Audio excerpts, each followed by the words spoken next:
Summary of the Sirens of Titan by Kurt Vonnegut. The story begins in Newport, Rhode Island, and plot is set in the future, somewhere between World War II and the Third Great Depression. There is now a rich guy in the US named Malachi Constant there to see Winston Niles Rumfoord and his dog Kazak materialize. To attend the event at the Rumfoord estate, which is being hosted by Mr. Rumfoord, Constant was asked by his wife, Beatrice. Mr. and Mrs. Rumfoord are the richest and most well-known people in the country. Mr. Rumfoord crashed his rocket into a chronosynclastic infundibulum 9 years ago. This put him in a time warp where he could see both the past and the future.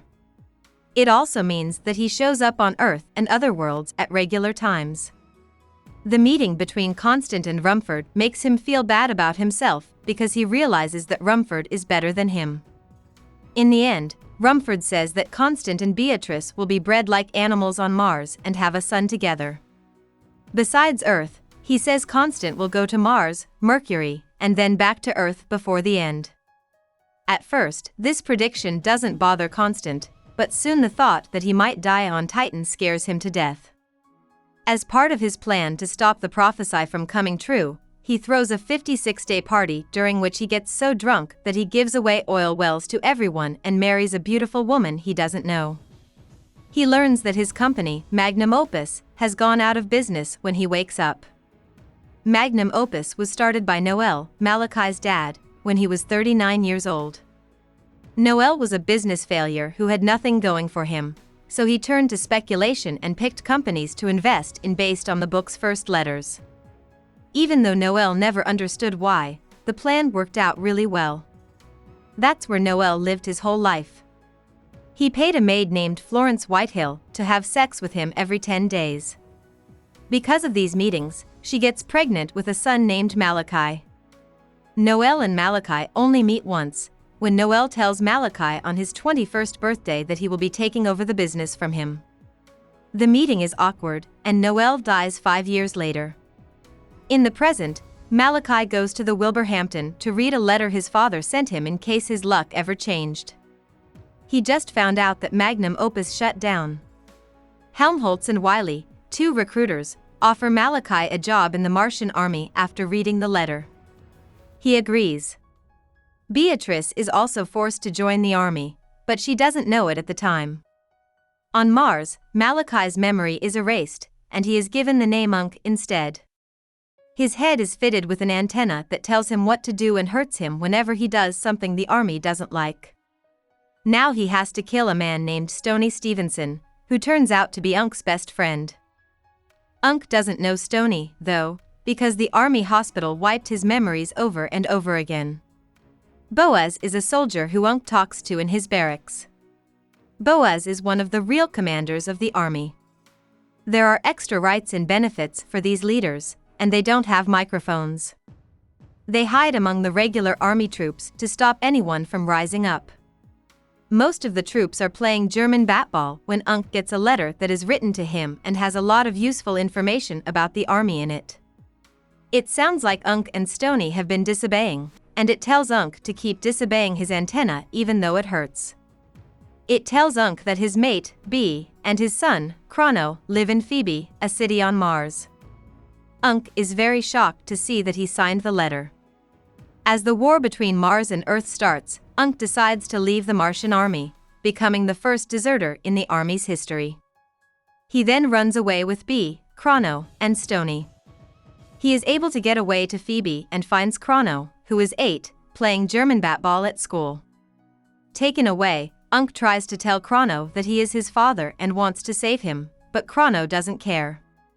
When Unk talks to B, who teaches therapeutic breathing at the Schliemann Breathing School for recruits, she doesn't want to run away either. He is caught by Rumfoord in the end and wakes up on Rumfoord's ship. Rumfoord is commander-in-chief of everything Martian. He tells Unk that Chrono was created on a spaceship between Earth and Mars. It seems likely that Unk raped Beatrice during this time. When Mars and Earth go to war, the Martian army is wiped out and the Martian society is wiped out completely. Rumfoord planned the war, but Salo, an alien messenger from the planet Tralfamador who has been stuck on Titan for 200,000 years because his spaceship broke down, made it happen. The Church of God the Utterly Indifferent is the name of the new church that Rumfoord starts on Earth. He sends Unk and Boaz to Mercury on a ship that can steer itself, but they get stuck there for 3 years. The strange, coral-like aliens that live in Mercury's caves take over Boaz's mind and make him obsessed with harmoniums. As soon as Unk is freed from Mercury, Boaz makes the choice to stay and live with the harmoniums with no ending. Unk, Constant, comes back to Earth, where the Church of God the Utterly Indifferent has said he will appear. He is known as the Space Wanderer by the Church. A lot of people came to meet him and asked what happened to him. He said, "I was a victim of a series of accidents, as are we all."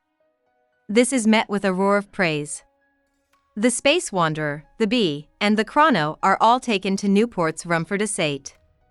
It turns out that Malachi Constant is a created evil figure in the church who stands for everything the church doesn't believe in. In his speech, Rumfoord says that the Space Wanderer and Constant are the same person. He then throws Constant, Bee, and Chrono into peaceful exile on Titan. There, Salo meets Rumfoord with joy, but Rumfoord is mean to Salo in return. Rumfoord is sick now because he saw sunspots in the chronosynclastic infundibulum. He will die soon. It turns out that Salo got lost while sending a message across the universe. He doesn't know what the message said because, like everyone else in Tralfamador, he is a machine and has never tried to find out. It turns out that the Tralfamadorians planned the whole history of humanity so that they could help Salo get the lost part for his rocket. What does Rumfoord want to know about the message Salo is bringing as a last wish? Salo isn't sure, and Rumfoord is already dead by the time he finally agrees. Salo kills himself by taking himself apart because he is upset. As a good luck piece, Chrono has been carrying around the lost part for Salo's spaceship, which he drops among Salo's other pieces. Both Constant and Beatrice live to be 74 years old when they die. In the meantime, Chrono moves in with the birds of Titan and starts to learn their language. Beatrice dies first, and Constant buries her with a heavy heart. Salo offers to take Constant to Earth, and he agrees. He wants to be dropped off in Indianapolis. While they are on the way, Salo puts Constant under hypnosis and gives him a nice fantasy.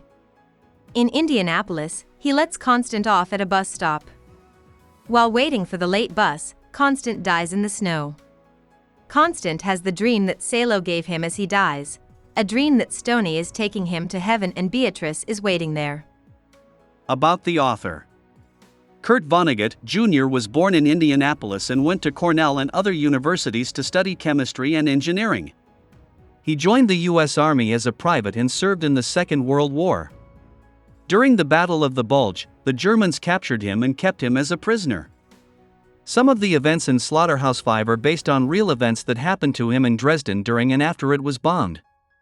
After the war, he went to the University of Chicago to study anthropology and worked as a reporter for the Chicago City News Bureau. He then moved to New York State to work as a public relations writer for General Electric. You can find these facts in the first chapter of Slaughterhouse-Five as well. Vonnegut was married more than once and had 7 children, 3 of whom were his own and 4 who were adopted. He taught at a number of places, such as the Iowa Writers' Workshop. Cat's Cradle, an older book by Vonnegut, and Slaughterhouse-Five made him famous across the country and gained him many fans. He died in 2007. Hope we summarized it fully and you liked it. Please hit the like button and subscribe to our channel so that we are motivated to create more videos.